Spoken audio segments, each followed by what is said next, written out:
Namaskar and welcome back to Media Scan, your weekend dose of headlines, controversies and perspectives. A grateful nation felicitated its nostalgic veterans and recalled the sacrifices for the liberation of East Pakistan and birth of Bangladesh exactly 50 years ago. Whereas in iconic Kashi, the seat of spirituality, knowledge and culture, Prime Minister Narendra Modi inaugurated the Kashi Heritage Corridor, giving a facelift to the entire area around the holy Kashi Vishwanath Mandir right up to the Ganga. So, why are some sections raising questions on the project? We will discuss that in a few moments, but first up, what made news? Kashi is eternal, remarked Prime Minister Modi while addressing eminent personalities and local residents earlier this week. And yet we know that the congested by-lanes, the dirt, the encroachments, the squalor always came back to haunt the pilgrims and locals in every trip. All that is now a thing of the past, as you may have seen from the media coverage at the inauguration of the Kashi Corridor. The facelift that was long overdue has been widely welcomed as it aims at a better experience and also attempts to undo what happened in the past. So, why the meltdown in some sections?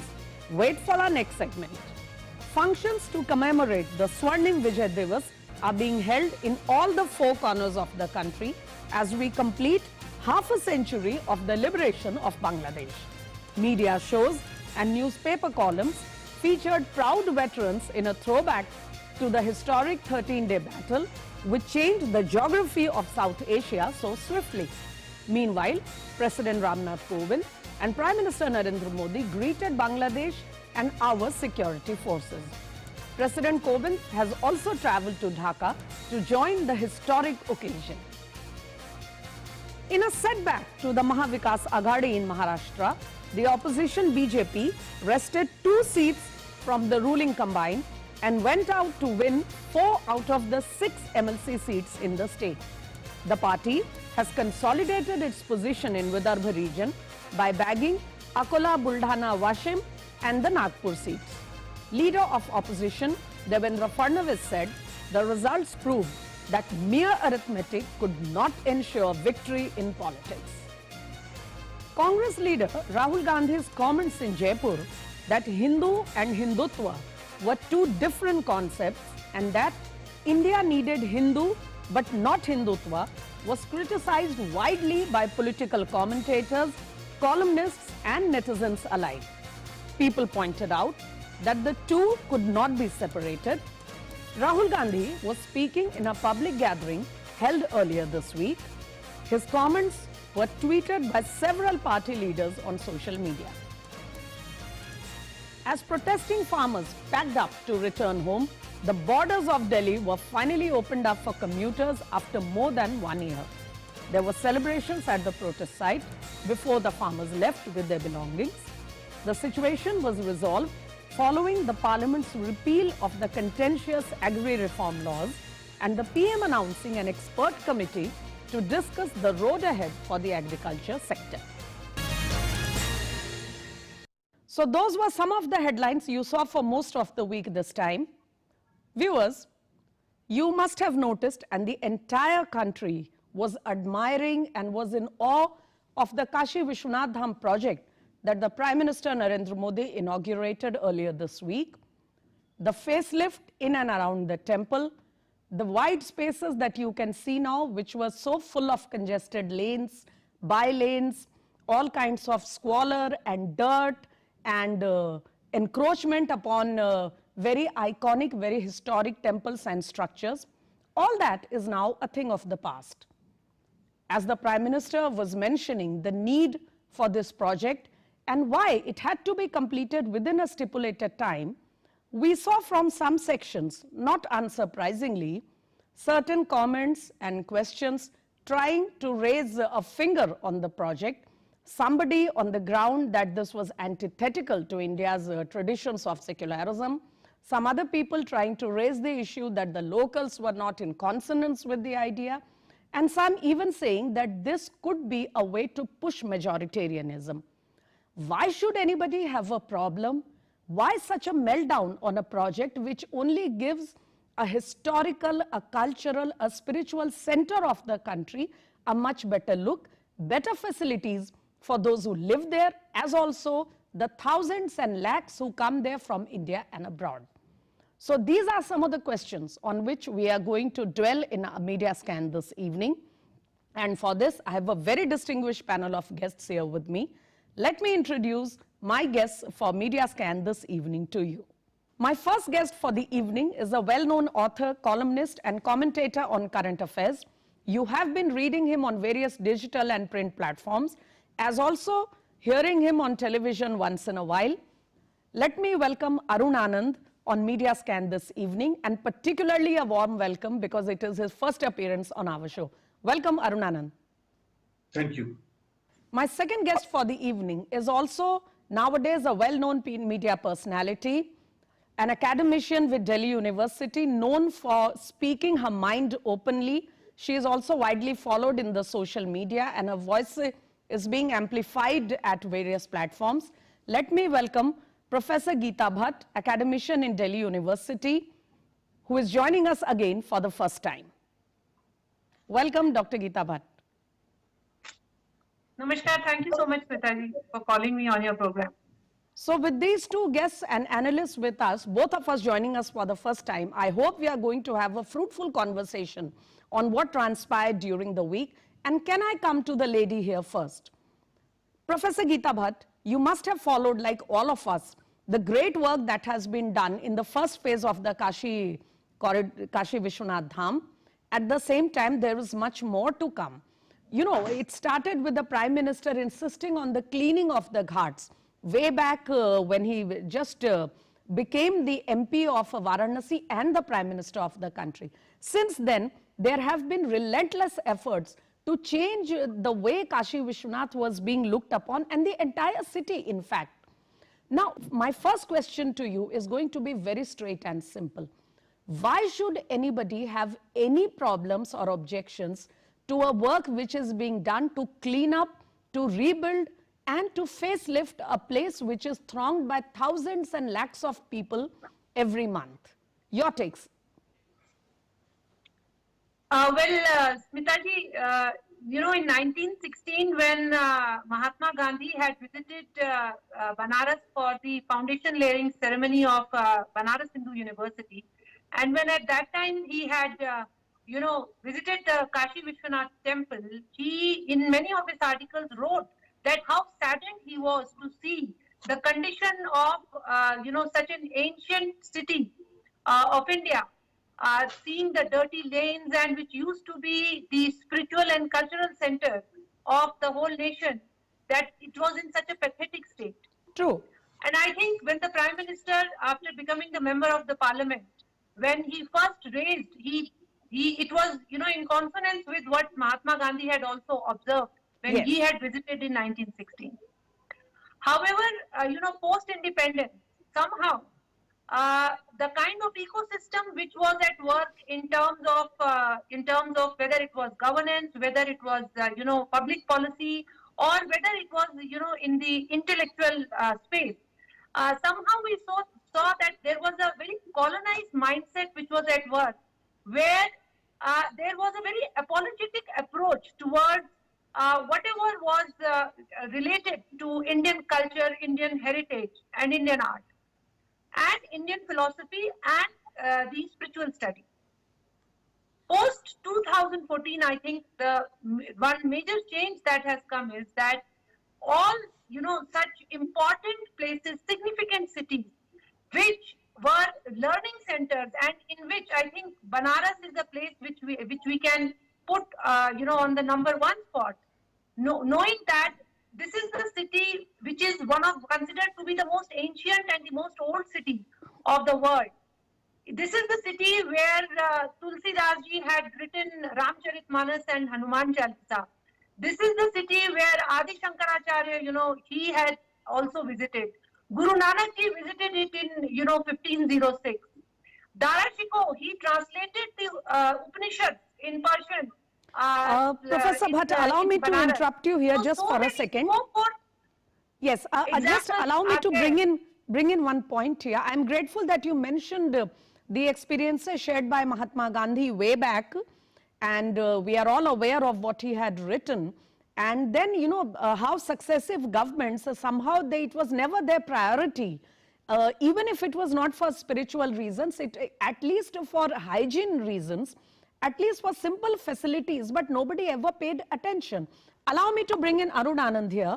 And Mr. Anand, I want to ask you very straight and very simply, the fact that, you know, all this cuckoo romanticism about the squalor and the dirt being a character of Varanasi, and the fact that Varanasi will not remain Varanasi if these things are cleaned up. I mean, is this even an argument? Is it anybody's case that when we all have our experiences, when we have come back from Kashi, very touched with all that we saw there, but can we forget that dirt and the lack of facilities and the congestion that we faced? Can it be anybody's argument that this should not be done for whatever reason? Smitaji, see, it's a larger issue actually. Basically, I agree with you absolutely that a city like Banaras or Kashi, there is no reason that it shouldn't become one of the best cities. At one point of time, if you remember, like I'm not comparing, but taking a leaf out of the history that Thames was like a black river, and London was one of the dirtiest cities in the world. Yes. And today, but you see what they have done. So, see, every nation has certain cultural icons. These are places. These are you can say memorials. These are individuals. And Kashi, I see more as a symbol of the cultural renaissance. And I think it is very appropriate at this juncture that what has been done there. It had been, and let me also tell you one more thing. That are you saying that these efforts, these projects that have been initiated, they are the part of a larger cultural renaissance that we are going through, perhaps? I'll just give you an example. Yes. People who object to it that, okay, why do you need to restore old temples, or why do you need to restore these culture icons? See, when we got independence, what was the first thing which happened? You removed from the heart of the Delhi, you removed the statue of King George. Yes. And you installed, the statues of Indian this thing. Then you had Amar Jawan Jyoti. There is a very small, there is a big park near Kingsway Camp in New Delhi, about which people do not know much, in which all the statues of the Britishers which were installed at that time, so they were broken. And they were broken, let me tell you, by the Congress government then. And then the other statues of our icons were installed. So I would say it's a cultural renaissance. It's a quest for selfhood. See, what was and it is very appropriate when we have started celebrating the 75th years of 75 years of independence. We are doing it because, and when I talk about cultural renaissance, there is a context to it. The context is basically the 75 years of independence, and what was our independence movement? Our independence movement was a quest for selfhood, a search for selfhood. Absolutely. It was not a search for nationhood. We were always a nation, but it was a search for selfhood. And what more, whether it is Ram Temple at Ayodhya or whether it is Kashi Vishwanath. So these are all, milestones. As we are traveling, we are having a journey in our search for selfhood, and we are getting okay, nearer. Point taken, Arun Anand, and I think that's a perfect way of putting it. Can I come to Professor Bhatt back on this so we can have her take on the same question? Professor Bhatt, it has been long overdue, and as Arun Anand just said, it is very appropriate that at the juncture of 75 years of our independence, we should try to reclaim, revive, and brush up that lost heritage and glory, which actually should have happened long back, but did not for reasons you just mentioned in your opening remarks. My question to you is, how do you look at those doubting Thomases or people who have raised questions about Prime Minister being a part of the rituals and the puja, the fact that nobody objects when the Prime Minister meets with the Pope in the Vatican, the people and the delegations of various religions and communities come to the Prime Minister with their demands, their complaints, their expectations. All that is seen in such a good light. Why does it become a threat, or why does it become pushing majoritarianism if the Prime Minister participates in a ritual or puja and at the same time works to revive the glory of our past heritage? Well, Smitaji, the Prime Minister symbolizes an India which is unapologetic about its root and its culture. In the last, if you see, which we have been discussing in the program earlier, if you see in the last decade, there is a cultural renaissance, and the youth of today, the youth of the 21st century, is very eager and is wanting to reconnect to its, its rich past and its rich cultural glory, which somehow it has been, denied in the last 6 to 7 decades post-independence, and earlier because of the imperialistic powers. Unfortunately, what has happened is that post-independence also, there are the so-called there was a ecosystem which had this pseudo-secular mindset that time and again has been portraying all our symbols of cultural heritage, or of places which are of civilizational importance, significance, in a very poor light, or rather being apologetic about it. No, but why do you think it is so? Because has long dominated the cause. Professor Bhatt, allow me to interrupt you just for a second. All countries in the world, across all continents, are known to try to revive their glory, to preserve it, to make it as attractive to the world so that they can showcase it. And at the same time, their own people can benefit. Why should any ecosystem, any political ecosystem for that matter, have a problem with the fact that we are doing the same? Well, that is what is the most unfortunate part, that somehow, even if you look at in terms of our heroes or tall figures, who participated in the independence movement, there are very selectiveness in even choosing who are the heroes of our independence struggle. It is not Correct. so. There are so many people who contributed in many ways in our independence struggle or post it, but only choosing a few and portraying them as heroes is something which has been unfortunate. In other countries, as you just mentioned, irrespective of of the political rivalry, in terms of when it comes to talking about the pride of their nation, about their national heroes, all political parties, they come together and they speak in one tune. But this is something which has been lacking, if we see, in our country, and that is where we see that. But there is a change in the society. We need to say that the youth of today, they are rejecting this kind of a pseudo-secular mindset, this pseudo-secular approach, and are wanting to look into our selfhood, as Arun Anandji was mentioning, rediscovering what our rich past has been and trying to take inspiration from it and move forward in the 21st century. Okay, that's a very interesting point, Professor Bhatt, and I'll get a take from Arun Anand as well, since you mentioned him. Mr. Anand, we can see very well that the youth of today is certainly, the majority of the youth is not in consonance with what certain elements have been trying to raise. In fact, it looks very ironical that they must raise questions which the people of the country are not ready to go with. And yet there are elements who have been saying that this is kind of pushing majoritarianism. It is difficult to understand how the facelift of a temple, which is one of our holiest sites and attracts people from all over the world, even the people of other religions come to Kashi for the experience. Why should the facelift and renovation of a temple or its surroundings threaten anybody else is for anybody to, guess. So why do you think these elements are not ready to read the writing on the wall? The fact that the youth of the country, our people, are fine with what is happening and they are actually welcoming it. See, Smitaji, Very interesting question. But you know, things are not as simple as they look, and I think these are some of the inner contradictions. I will talk about a big picture.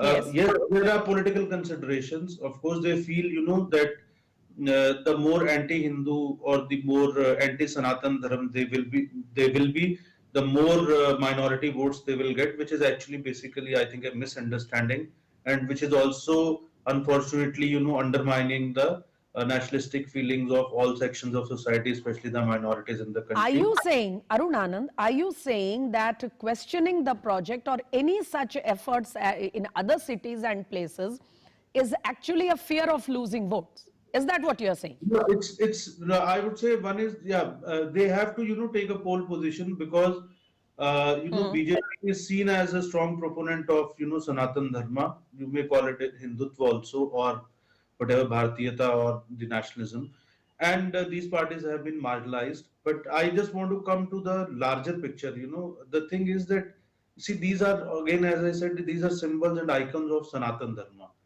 And unfortunately, what has happened over the last 200 and 300 years, I would say, or about, say, when the Britishers were ruling us, we had not lost our self-esteem as a society till then.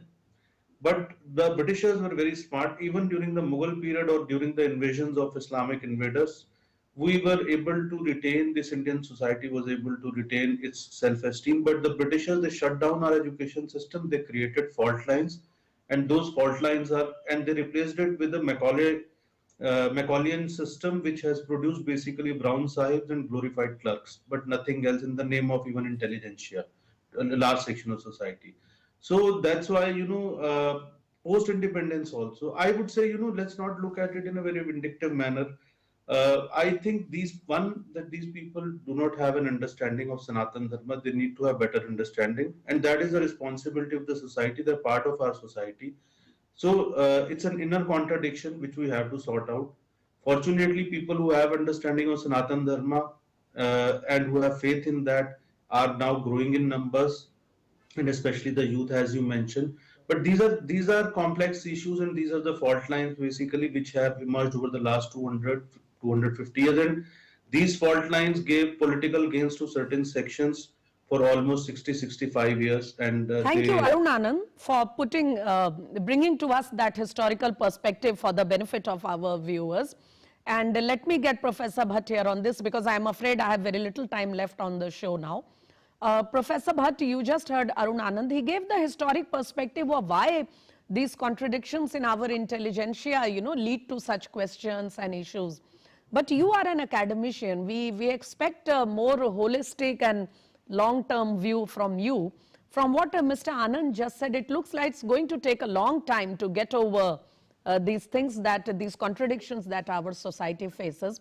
But what do you think is the way out of, for India to regain its past glory, at least for sake of convenience, if not spirituality, and if not for the soul of the nation, at least for convenience sake, to redo, to lift the places which are our iconic sites, and they have been neglected for decades now.